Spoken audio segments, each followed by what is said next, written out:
9 मई और 26 नवंबर पर अलग अलग कमीशन, सियासी कैदियों की रिहाई। तहरीक इंसाफ ने तहरीरी मुतालबात हुकूमत को पेश कर दिए। हुकूमत और पीटीआई तीसरे इजलास का एलामिया जारी।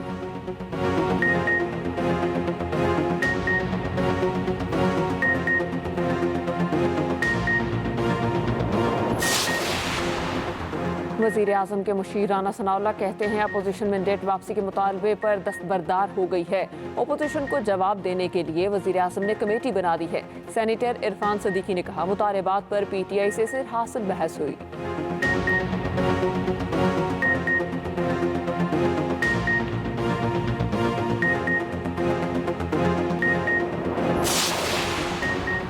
बानी ने सहाफ़ियों को बताया कि मेरी एक जगह मुलाकात हुई है। चेयरमैन पीटीआई बैरिस्टर गोहर कहते हैं मैं जो भी मुलाकात करता हूँ बानी की हिदायत पर करता हूँ। वज़ीर आला केपी अली अमीन गंडापुर ने बैकडोर राबतों की तस्दीक कर दी। कहते हैं सियासी लोग हैं, बैकडोर और ऑफिशियल राबते होते रहते हैं।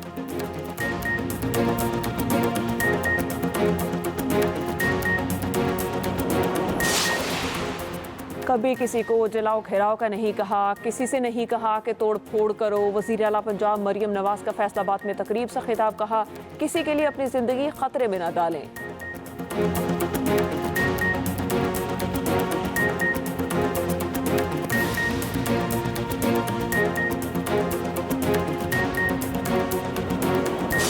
कमेटी 7 वर्किंग डेज़ के अंदर, वर्किंग दिनों के अंदर अपोजिशन के मुतालबात पर अपना बाज़ाब्ता तहरीरी मौक़िफ़ पेश करेगी।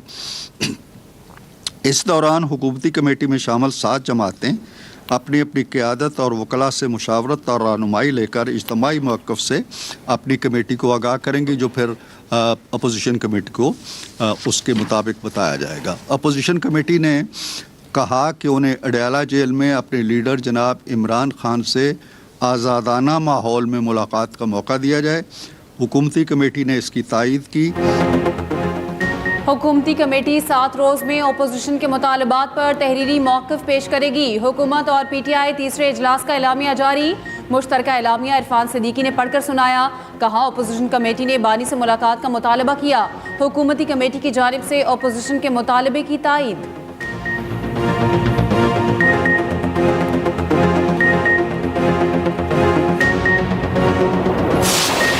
मेगा करप्शन स्कैंडल है 190 मिलियन पाउंड का, एक ऐसा स्कैंडल है मेगा करप्शन का कि तारीख में इतनी बड़ी रकम की खुर्द-बुर्द सरकारी लेवल पे और वो फ़र्द वाहिद के फैसले पे कि काबीना में भी वो लिफाफा ना खोला जाए, इससे पहले कभी इतना बड़ा स्कैंडल देखने में नहीं आया। और मैं पूरी पीटीआई को चैलेंज करता हूँ, मुझे इस एक पॉइंट पे क्लैरिटी दे दें कि अगर ये पैसा हुकूमत पाकिस्तान की मलकियत नहीं थी तो फिर नेशनल क्राइम एजेंसी ने वो प्राइवेट शख्स की मलकियत में क्यों नहीं रहने दिया, उसके अकाउंट में क्यों नहीं रहने दिया, और क्या जरूरत पेश आई कि वो पूरा पैसा उठा के हुकूमत पाकिस्तान को दे दिया।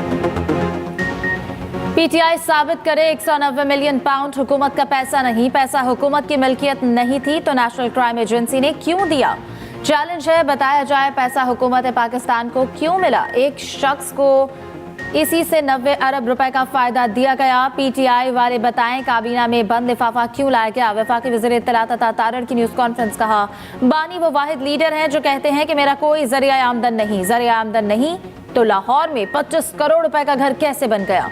बानी पीटीआई ने जो किया भुगतना पड़ेगा। करप्शन पर कोई एनआरओ नहीं मिलेगा।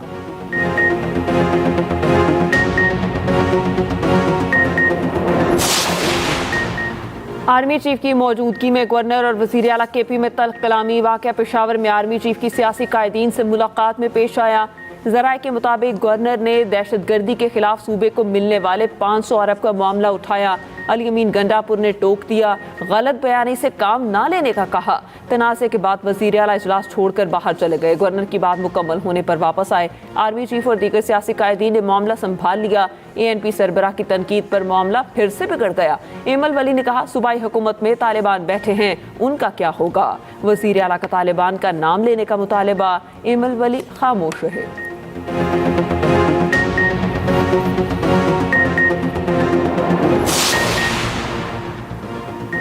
बगन में पारा चनार जाने वाले काफिले पर फायरिंग, गोलियां लगने से एक गाड़ी को नुकसान पहुंचा। जराये के मुताबिक 35 गाड़ियों पर मुश्तमिल काफिला पारा चनार जा रहा था। कुरम जाने वाला ये तीसरा काफिला था। गाड़ियां वापस लौट आई। सिक्योरिटी फोर्सेस ने इलाके को घेरे में ले लिया। दूसरी जानिब कुरम में बंकर्स की मिसमारी आज भी जारी रहेगी। मुशीर इत्तलात केपी बैरिस्टर सैफ कहते हैं, फरीकैन और अवाम के ताउन के बगैर कुरम में अमन मुमकिन नहीं। बैरिस्टर सैफ से कुरम के वफूद की अलग अलग मुलाकातें। सुप्रीम कोर्ट में फौजी अदालतों के खिलाफ दरख्वास्तों की समाअत। जस्टिस हसन रिजवी ने रिमार्क्स दिए कि नेचुरल जस्टिस के तहत किसी को सुने बगैर सजा नहीं हो सकती। अदालत ने मिलिट्री ट्रायल वाले केसेस का रिकॉर्ड मांगा था। अदालत देखना चाहती है ट्रायल में शहादतों पर कैसे फैसला हुआ। जस्टिस हसन रिजवी ने कहा कि अदालत ने ट्रायल में पेश शवाहिद को डिस्कस नहीं करना, देखना है क्या मिलिट्री कोर्ट में फेयर ट्रायल के तकाजे पूरे हुए। ख्वाजा हारिस ने दलाइल में कहा, अदालत ट्रायल का रिकॉर्ड का मेरिट पर जायजा भी नहीं ले सकती। जिंदगी का हक और फेयर ट्रायल शुरू से है। जस्टिस मोहम्मद अली मजहर ने कहा, फेयर ट्रायल का आर्टिकल 10A ना भी हो तब भी प्रोसीजर तो फॉलो करना होगा। समाअत कल तक मुलतवी।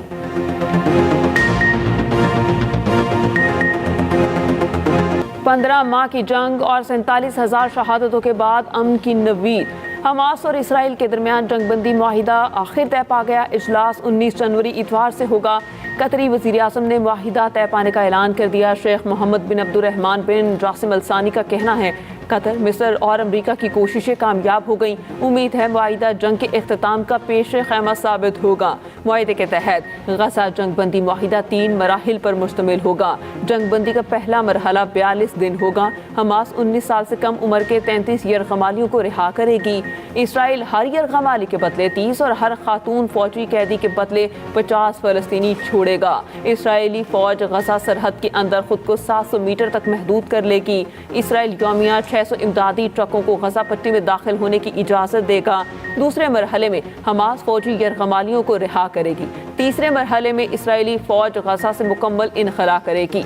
गजा की तामीर नौ पर काम किया जाएगा। इसराइली वज़ीर आज़म ने मुआहिदे पर काबीना में वोटिंग मौखिर कर दी। उधर जंगबंदी के ऐलान पर गजा और इसराइल में जश्न।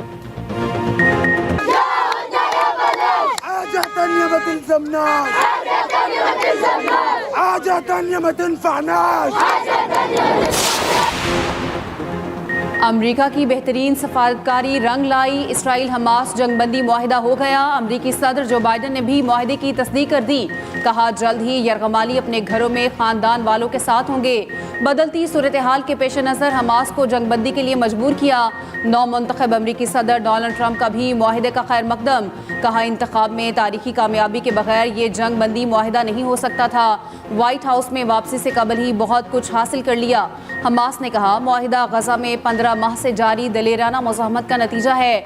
जिनकी आंखों से आंसू बहे हम ना भूलेंगे, ना माफ़ करेंगे। इसराइली वज़ीर आज़म का मुआहिदे पर तबसरे से गुरेज। नेतन्याहू के तर्जुमान ने भी कहा, अभी मुआहिदे के नुकात पर काम जारी है। हमास कई निकात से फिर रही है। UN secretary general Antonio Guterres का भी जंगबंदी मुआहिदे का खैर मकदम। यमन के हौसियों का भी इसराइल के खिलाफ हमले रोकने का ऐलान।